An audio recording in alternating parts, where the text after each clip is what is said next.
தேர்தலுக்கான தேதி இன்னும் அறிவிக்கப்படாத நிலையில் அரசியல் கட்சிகள் தேர்தலை எதிர்கொள்வதற்கான ஆயத்த பணிகளில் ஈடுபட்டுள்ளன. நேர்காணல்கள், வேட்பாளர் பட்டியல் என தமிழக அரசியல் களம் பரபரக்க தொடங்கிவிட்டது. இந்நிலையில் உங்கள் தொகுதி உங்கள் பிரதிநிதி நிகழ்ச்சியில் தொகுதிக்காக எம்பிக்கள் செய்தவை, செய்யாதவை, மக்கள் எழுப்பும் கேள்விகள், விமர்சனங்கள், அவர்கள் முன்வைக்கும் பிரச்சனைகள், எதிர்பார்ப்புகள் இவற்றுக்கு எம்பிக்கள் அளிக்கும் விளக்கங்கள் என பல கோணங்களில் அலசி வருகிறோம். இன்று நாம் பார்க்க இருப்பது தென்காசி மக்களவை தொகுதி பற்றி. இந்த தொகுதி குறித்த கள நிலவரங்களுடன் நம்முடன் இணைந்திருக்கிறார் நமது செய்தியாளர் நாகராஜ். முதலில் தென்காசி தொகுதியின் அடிப்படை விவரங்களை அறியலாம்.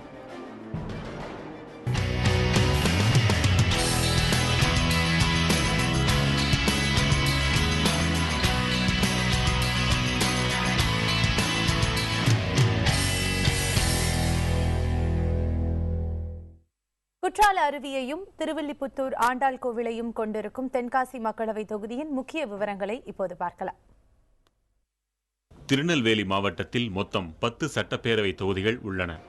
இம்மாவட்டத்தின் மக்கள் தொகை 30,72,880 பேர். இவர்களில் முதல் தலைமுறை வாக்காளர்கள் 51,723 பேர். தென்காசி மக்களவை தொகுதியில் சங்கரன் கோவில், வாசுதேவநல்லூர், கடையநல்லூர், தென்காசி ஆகிய சட்டப்பேரவை தொகுதிகளும், விருதுநகர் மாவட்டத்தின் ராஜபாளையம், ஸ்ரீவில்லிபுத்தூர் பேரவை தொகுதிகளும் இடம்பெற்றிருக்கின்றன.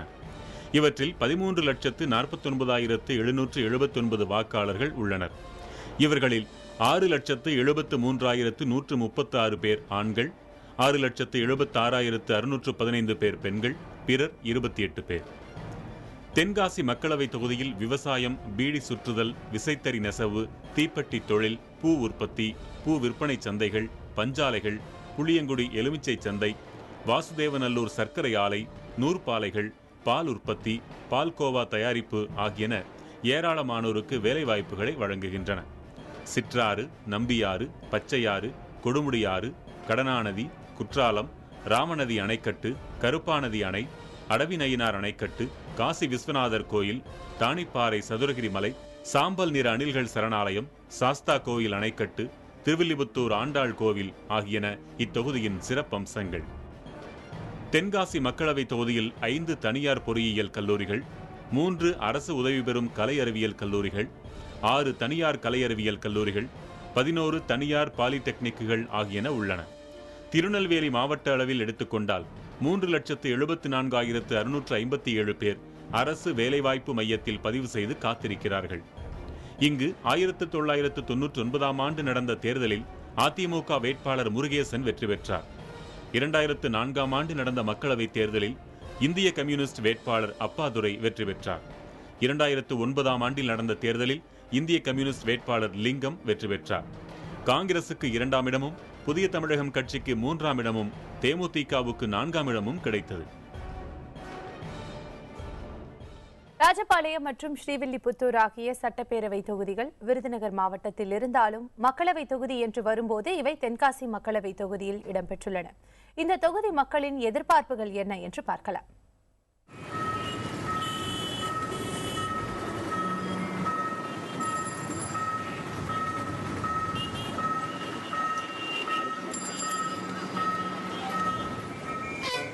வெம்பக்கோட்டை, ஆலங்குளம், சத்திரப்பட்டி உள்ளிட்ட பகுதிகளில் இருந்து ராஜபாளையத்திற்கு செல்ல வேண்டும் என்றால் சத்திரப்பட்டி ரயில்வே கேட்டை கடந்துதான் செல்ல வேண்டும்.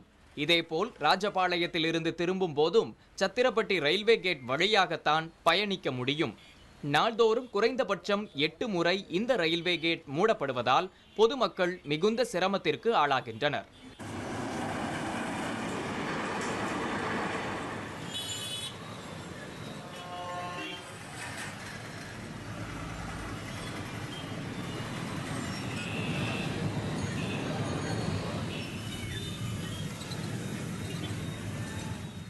அவசர கால சிகிச்சைக்கு கூட குறித்த நேரத்தில் செல்ல முடியாத நிலை இருப்பதால் இங்கு ரயில்வே மேம்பாலம் அமைக்க வேண்டும் என்ற கோரிக்கை நிலுவையில் உள்ளது. அரசு ஒரு அறிவிப்பு கொடுத்தாங்க, ரயில்வே மேம்பாலம் கட்டுறதுக்கு 60 கோடி ரூபா ஒதுக்கியிருக்குன்னு சொல்லி. அது என்ன காரணம்னு சொல்லல, அந்த பணியும் தரங்களாக நிறுத்தப்பட்டுள்ளது. அதனால் இந்த மேம்பாலம் எம்பி மூலமாக உடனே கட்டுறதுக்கு நாங்கள் எம்பியோடலாம் மனு கொடுத்தோம். அது சரியான நடவடிக்கை எடுக்கவில்லை. இந்த மேம்பாலம் வந்தால் பொதுமக்களுக்கும் ஸ்கூலுக்கு போகிற இங்கிட்ட 2-3 ஸ்கூல் இருக்குது, அவங்களுக்கெல்லாம் ரொம்ப யூஸ்ஃபுல்லாக இருக்கும். இந்த ஒரு நாளைக்கு 7-8 ட்ரெயின் வந்துட்டு போகிறதுனால மேம்பாலம் மூடுற நேரத்தில் ஆம்புலன்ஸ் வந்துட்டு போகிறதுக்கு ரொம்ப இடைஞ்சலாக இருக்குது. ஸ்ரீவில்லிபுத்தூரில் விவசாயம் சிறப்பாக இருந்தாலும் பெரும்பாலானோர் நூற்பாலைகளில் பணிபுரிகின்றனர். ஆனால் 2000 பேருக்கு நேரடியாக வேலைவாய்ப்பு அளித்து வந்த கூட்டுறவு நூற்பாலை 10 ஆண்டுகளுக்கு மேலாக மூடப்பட்டு கிடக்கிறது. கூட்டுறவு நூற்பாலையை நம்பி கிட்டத்தட்ட 2000 குடும்பங்களும் 2000 ஊழியர்களும் 4000 குடும்பங்களும் வாழ்ந்துக்கிட்டு இருந்தாங்க. இதை ஒவ்வொரு அரசியல்வாதிகளும் இது ஒரு வாக்குறுதியாக பயன்படுத்தி திறந்துடுறோம் அப்படின்னு சொல்லி அப்படியே பயன்படுத்திக்கிட்டே சொல்லி வாக்குறுதியாக மட்டும்தான் இருக்குது. நாடாளுமன்ற தேர்தலில் வர்ற எம்பியாவது செய்வாருங்கிற நம்பிக்கையில் நாங்கள் இருக்கோம்.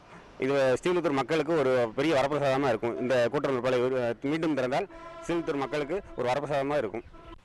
மக்களின் அடிப்படை பிரச்சனைகளை தீர்ப்பதற்கும் தொழிலாளர்களின் தேவைகளை நிறைவேற்றவும் வரப்போகும் எம்பி முழு முயற்சி மேற்கொள்ள வேண்டும் என்பது ராஜபாளையம் மற்றும் ஸ்ரீவில்லிபுத்தூர் மக்களின் எதிர்பார்ப்பு. புதிய தலைமுறைக்காக கருப்ப ஞானியார் மற்றும் செந்தில்குமார். சங்கரன் கோவிலில் விசைத்தறி தொழிலும் வாசுதேவநல்லூரில் விவசாயமும் பிரதானமாக இருக்கிறது. தென்காசி மக்களவை தொகுதிக்கு உட்பட்ட இந்த இரு பகுதி மக்களின் கோரிக்கைகள், எதிர்பார்ப்புகள் என்ன என்பதை இப்போது பார்க்கலாம். சங்கரன் கோவிலில் விவசாயத்திற்கு அடுத்தபடியாக இருப்பது விசைத்தறி தொழில். பெரிய விசைத்தறி கூடங்கள் மட்டுமின்றி வீடுகளில் 2 அல்லது 4 தறிகளை வைத்து தொழில் செய்யும் சிறு உற்பத்தியாளர்களும் அதிக அளவில் இருக்கின்றனர்.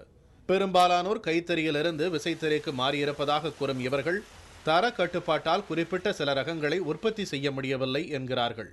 கைத்தறிக்கு ஒதுக்கப்பட்ட ரகங்களை விசைத்தறியில் நெய்ய அனுமதிக்க வேண்டும் என்று சங்கரன்கோவில் விசைத்தறியாளர்கள் கோரிக்கை விடுக்கிறார்கள்.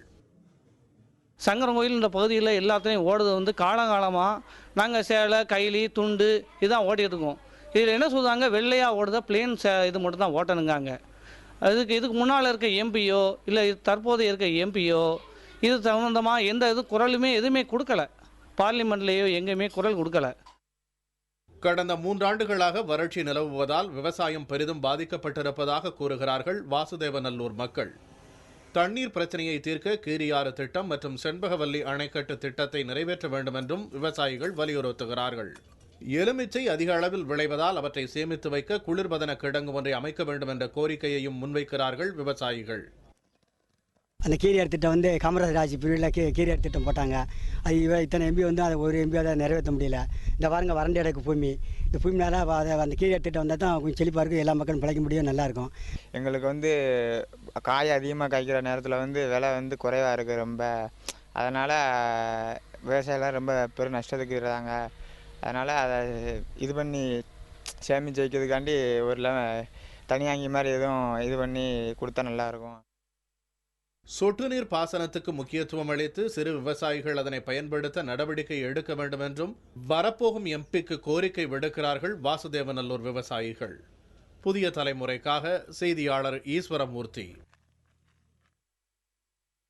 கடையநல்லூர் மற்றும் தென்காசி சட்டப்பேரவை தொகுதிகளில் விவசாயமே பிரதானமாக இருக்கிறது. ஆனால் இந்த 2 பகுதிகளை சேர்ந்த விவசாயிகளும் சில பிரச்சனைகளை உடனடியாக தீர்க்க வேண்டும் என்று வலியுறுத்துகிறார்கள்.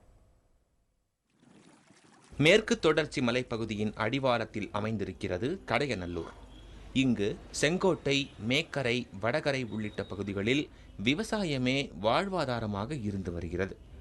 ஆனால் காட்டுக்குள்ளிருந்து அடிக்கடி ஊருக்குள் நுழையும் வன விலங்குகளால் பயிர்கள் சூறையாடப்படுவது பெரும் பிரச்சனையாக இருப்பதாக கூறுகிறார்கள் விவசாயிகள். வனவிலங்கு அதிகமாக வருதுனால எங்களுடைய விவசாயத்தை பூரா அழிச்சிட்டு வருது. ஒவ்வொரு விவசாயத்தை அழிக்கிற விவசாயிகள் ரொம்ப பாதிக்கப்படுறாங்க. அதனால் வனத்துக்குள்ளே முறையான நீர் அமைத்து, குட்டைகள் அமைத்து, யானைகளுக்கு தேவையான உணவு வகைகளை உற்பத்தி செய்யணும். அது செய்யாதனால நாங்கள் ரொம்ப கஷ்டப்படுதோம். தென்காசியில் நதிகள் இணைந்த சிற்றாறு வடிநில உட்கோட்டத்தை நம்பியே விவசாயம் நடைபெறுகிறது. ஆனால் இப்பகுதிக்குட்பட்ட குளங்கள் மற்றும் கால்வாய்கள் தூர்வாரப்படாமல் இருப்பதாக விவசாயிகள் கூறுகிறார்கள். நீர் வரும் பாதைகளை சீரமைக்க வரப்போகும் எம்பி தொகுதி மேம்பாட்டு நிதியை செலவிட வேண்டும் என்று விவசாயிகள் வலியுறுத்துகிறார்கள். கிராமப்புறங்களில் இருக்கக்கூடிய குளங்கள், ஏரிகள், கால்வாய்கள் எல்லாம் தூர்வாரப்படாமல் அரசுகள் அதை கவனத்திற்கு கொண்டு செல்லாமல் இன்றைக்கு அதெல்லாம் பெரிய பெரிய மரங்களாக முளைத்து இன்று விவசாயம் செய்யக்கூடிய பாழடைந்த நிலம் போல காட்சியளிப்பது இன்றைக்கு விவசாயம் செய்ய முடியாத நிலை இருக்கிறது. தற்போதைய சூழ்நிலையில் அனைத்து ஏரி, குளம், ஆறுகள் அனைத்துமே அமளி செடிகள்னாலையும் ஆக்கிரமிப்புனால இருக்கிறதுனால இதை எந்த ஒரு பாராளுமன்ற உறுப்பினர் இதுவரை கண்டுகொள்ளவில்லை. வருகிற பாராளுமன்ற உறுப்பினர் இதை மையமாக வைத்து இதை செஞ்சு தரக்கூடிய அளவில் இருந்தார்னா அவர்களுக்கு எங்களது வாக்குகளையும் தருவோம். விவசாயிகளின் பிரச்சனைகளை தீர்க்கவும் அவர்களின் கோரிக்கைகளை நிறைவேற்றவும் வரப்போகும் எம்பி முக்கியத்துவம் அளிப்பாரா என்ற எதிர்பார்ப்புடன் காத்திருக்கிறார்கள் கடையநல்லூர் மற்றும் தென்காசி விவசாயிகள். புதிய தலைமுறைக்காக செய்தியாளர் சுந்தர மகேஷ். தென்காசி மக்களவை தொகுதி குறித்து விரிவாக பார்த்து வருகிறோம். தொகுதி மக்களுக்கு எம்பி கொடுத்த வாக்குறுதிகள் என்ன, அவை நிறைவேற்றப்பட்டிருக்கின்றனவா என்று பார்ப்போம். சிறிய இடைவேளைக்கு பிறகு இணைந்திருக்கிறோம்.